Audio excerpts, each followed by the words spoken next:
$2,500 per month for a virtual assistant or $25 per month for an artificial intelligence agent. I tested both in my business for at least 30 days each one, and the results might just change how you work forever. I'm Andrea. I own a home service business, and I used to be buried with emails, customer phone calls, customer text messages. I was drowning in the amount of administrative and customer service work that just wasn't moving the needle in my business. I was just tired. I didn't want to really deal with it much, and I feel like a lot of you may feel exactly the same. So I decided to test two options. One was a virtual assistant, and the second one was an artificial intelligence agent. Now, I didn't do this for the purpose of just recording this video. This literally was a process that I went through for the past 8 months, from starting with a virtual assistant to working with an artificial intelligence agent and figuring out which one really worked best for me and for my business. In today's video, I'm gonna break down for you exactly what each one did, the cost breakdown associated with how much having a virtual assistant versus an AI agent is, and how both of them performed, and overall, which one I think wins, at least for our business. So let's get into it. First, let's start discussing what had me overwhelmed and what I just wanted to completely let go of, because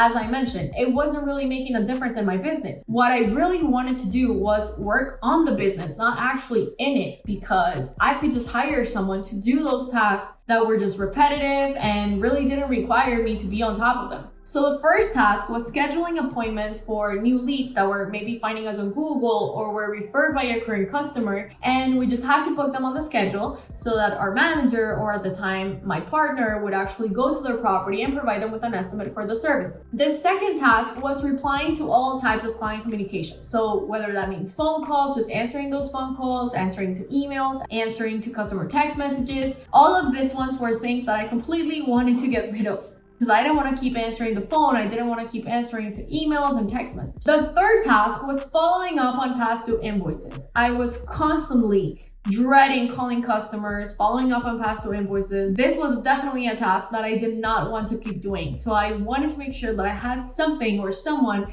that could reach out to these customers to ensure that we got the payment for the service that we had already provided. And task number 4 was dealing with customer complaints. When you have a home service business, you just deal with a lot of complaints, from the crews going to the customers' properties and maybe missing something, not doing it, damaging something. It's just part of the business. So how we dealt with it would make the difference on whether we have a high cancellation rate or a low churn rate. So I gave both the virtual assistant and the artificial intelligence agent both the same tasks. Now let's start with my experience having a virtual assistant. I had multiple virtual assistants because I tried hiring in 4 different countries: Philippines, Jamaica, Colombia, Venezuela, and I'm gonna discuss just the experience that with the virtual assistant that we had the longest. Now, to get to this virtual assistant, we had to go through a lot of virtual assistants where we had a lot of negative, I would say, experiences, such as the virtual assistant having a second job at the same time that she was working for us. So we were paying her to be working on our stuff. She was actually at the same time on Zoom calls with other people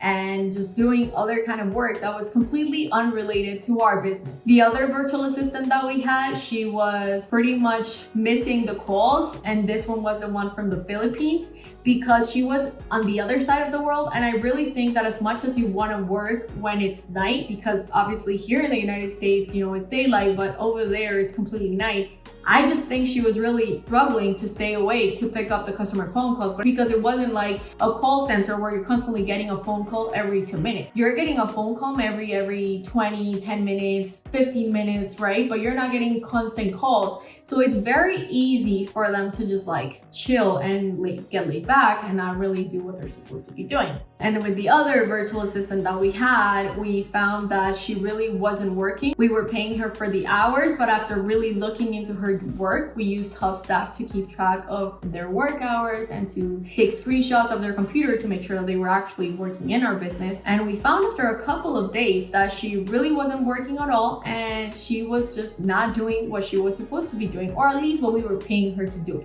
And I'm just mentioning this because it might just serve as a reminder that in order for you to hire one great employee, you probably have to go through at least 10 not so good employees. So this just takes a lot of time and it takes a lot of energy, and you feel like you're wasting your time because you're going through trainings. Now, every single one of these assistants I had to train. At the beginning, I would sit down, have Google Meets with them, explain everything, explain the process, explain what they were supposed to answer in every single situation. And it was kind of exhausting. So I decided to record some training videos that I could just kind of hand over to them so they would hopefully train themselves, or at least understand the basics so I don't have to cover everything. And that turned out to be okay. It was a little bit better, but they still wanted one-on-ones. They still wanted to talk to me. And I felt like if I didn't talk to them or I wasn't on top of their work, they would just kind of like lay back and they wouldn't perform as well as when we first started that first week, that they were just on top of things and they wanted to prove that they were the perfect solution for us and that they actually brought value to the company. I'm not the type of boss that is going to be on top of someone. I'm the type of boss that I'm like, okay, I've given you the instructions, I've given you the training, I've given you my expectations, now you need to perform. Now it's your time to show what you're good at, right? With the virtual assistants, I just kind of have this feeling that they start all performing super well. And then as time goes by, just like regular humans, we kind of have this ups and downs. And we, all of us humans, we have a personal life, and sometimes good things happen, sometimes bad. And so their attitude and their emotions and their willingness to work would sometimes be high and then it would sometimes be low. Sometimes they would just not want to work. Other times they were completely very productive and they were doing what they're supposed to be doing. So overall, I would say my experience having a virtual assistant wasn't 100% positive, but it wasn't 100% negative. It was kind of a bit neutral. And the reason for it is because yes, the virtual assistant was able to take work off my hands. I did not have to deal with customer phone calls, emails, any of that stuff. The virtual assistant was able to book the appointments whenever we had new leads coming in. They were able to speak to the customers whenever they had a complaint or whenever they wanted to know when their next service date was, things like that. Anything that was easy to resolve, the customer service agent or the virtual assistant was able to resolve that without an issue, right? However, I will say that because, at least on our end, because we tried hiring in foreign countries, we did find that there was definitely a language barrier, which customers experienced. And we had a lot of people say like, I don't understand your girl that picks up the phone. I don't understand what she's saying. And so even though for someone that's from the Philippines, and I was able to understand her, I was able to understand everything that she said, and her English wasn't bad at all.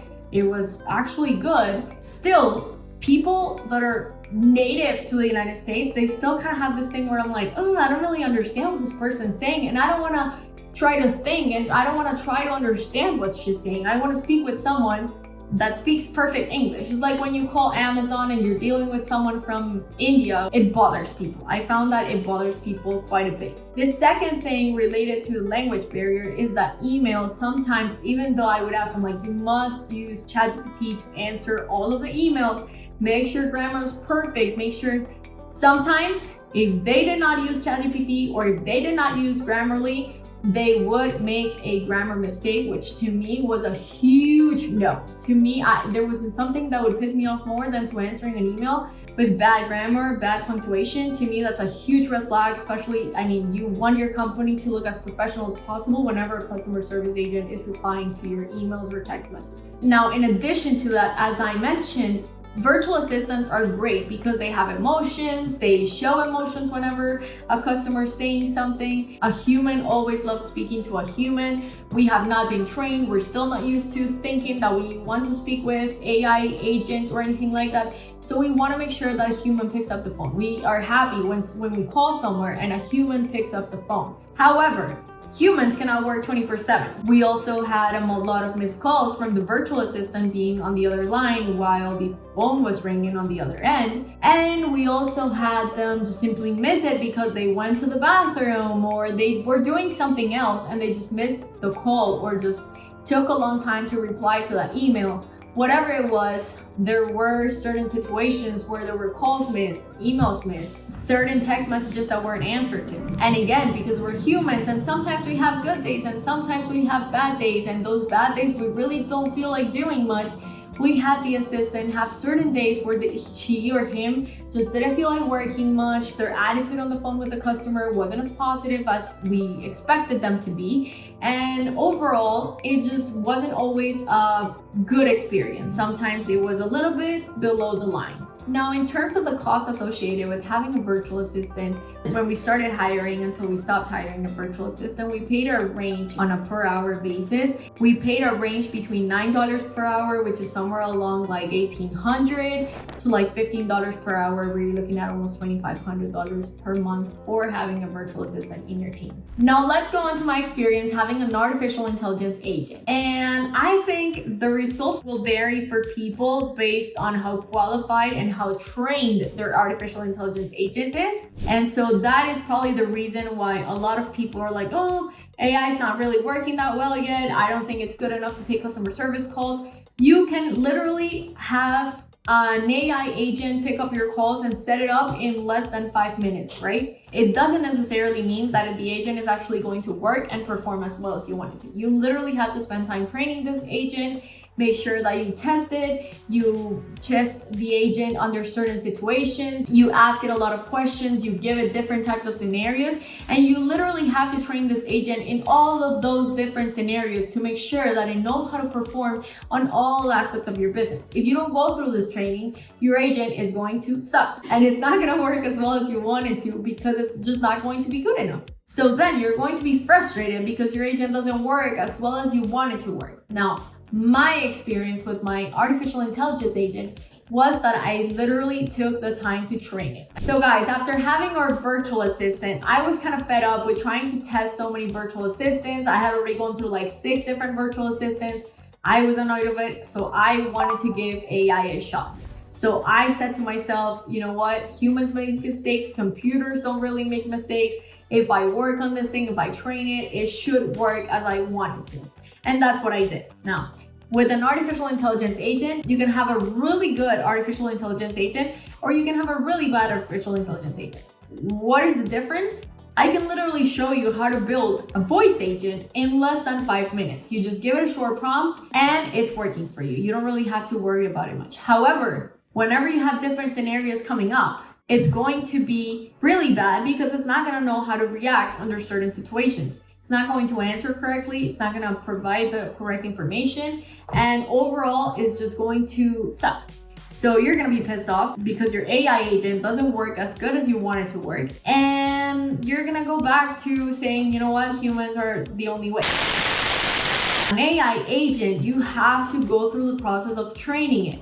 You have to go through the process of making mistakes and giving it different scenarios so it knows exactly how to react under every single scenario. So again, you can literally build one in 5 minutes. It doesn't mean it's gonna work correctly because it's not integrated with, let's say, your CRM. It's not integrated to your customers.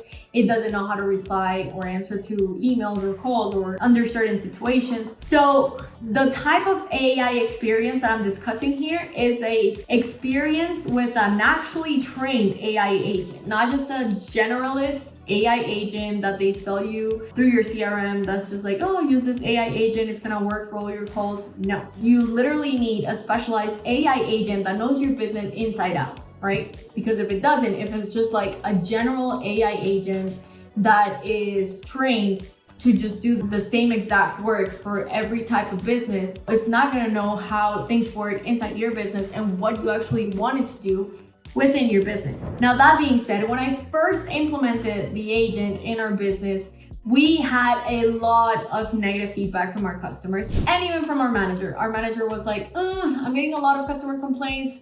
Guys, I can actually take the calls by myself. Maybe we should remove it. And I was just completely opposed. I was like, we're not gonna remove it. I'm gonna keep testing it. We're gonna make sure it works. Let me just listen to all of the phone calls. So I literally had to go through the process of listening to the phone calls and tweaking it and making sure that every little answer was the exact way that we wanted it to be. The results, now we have an AI agent that replies to all of our customer emails, replies to our customer text messages, answers to phone calls, books appointments, and does this great. Does it 24/7, does not miss a call, answers to every single phone call. And the best part is because she's an AI agent, She doesn't have good or bad days. She always answers the calls, super polite. She's very friendly. Doesn't have really those ups and downs where she doesn't want to work or she does want to work. So I would say the negative side of having an AI agent is that you do have humans. Again, we are not trained yet to say, oh, I'm okay speaking to an AI agent. As soon as a person feels like it's not a human, and they may realize that it's not a human after the third response, they're like, are you an AI agent? And I've listened to all the calls, right? So they don't realize it's AI until like maybe the third or fourth response that they're like, are you an AI agent? Is this AI? And so that's when a person, like, it just changes, because suddenly, like, first the agent was answering everything for them, but as soon as it's AI, they're like, oh wait, I'm not speaking to a real person. So it's like, it doesn't count, and people get a little bit more about it, right?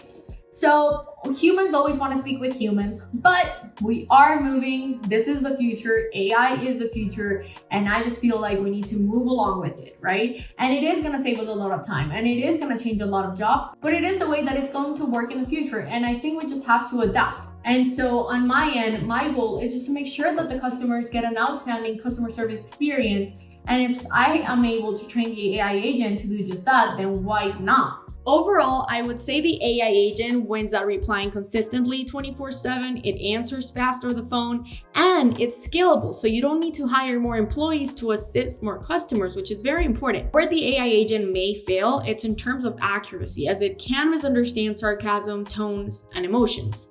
So you really must fine-tune the prompt to ensure it's consistent throughout the calls. I would say though that based on our experience, our AI agent works perfectly 90% of the time. Now, when compared to the virtual assistant, the VA is not consistent, and their performance will vary based on their motivation to work.